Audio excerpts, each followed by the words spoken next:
তৃণমূলের কারণে এই তৃণমূল এবং সিপাহী বিদ্রোহী করে সেদিনকে জিয়াউর রহমানকে আপনারা সেদিনকে মুক্ত করেছিলেন। সেই দলের নেতা, আমাদের নেতা, আপনাদের নেতা জিয়াউর রহমান সাহেব সেদিন সিপাহী বিদ্রোহের মাধ্যমে মুক্তি পায়। তারই উত্তরসূরি হিসাবে আমরা 7 নভেম্বর উদযাপন করি। বন্ধুরা আমার, আজকে কথা বলবো না, যেহেতু মিছিল আছে, মিছিলে আমরা শরীক হব।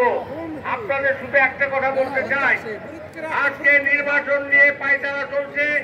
কেউ কেউ মনে করছেন যে নির্বাচন হয়তো পিছিয়ে যাবে, নির্বাচন হবে না। আমি একটা কথা পরিষ্কার ভাবে আপনাদেরকে বলতে চাই, 12 তারিখের মধ্যেই নির্বাচন অনুষ্ঠান হবে ফেব্রুয়ারি।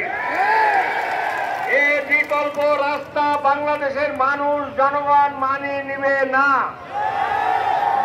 প্রধান উপদেষ্টার কাছে দাবি, আমাদের অনুরোধ যে আপনাদেরকে, আপনার দায়িত্ব কর্তব্য ছিল 3 মাসের মধ্যে নির্বাচন দেওয়ার, আপনি ব্যর্থ হয়েছেন।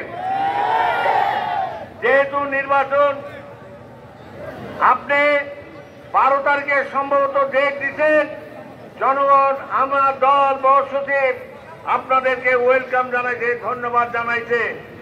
এই দলের এরপর যদি কোন পায়তারা চক্রান্ত হয়, অবশ্যই বাংলাদেশের মানুষ, 20 কোটি মানুষ এটাকে মেনে নিবে না। আমরা চাই না এই নির্বাচন করার জন্য।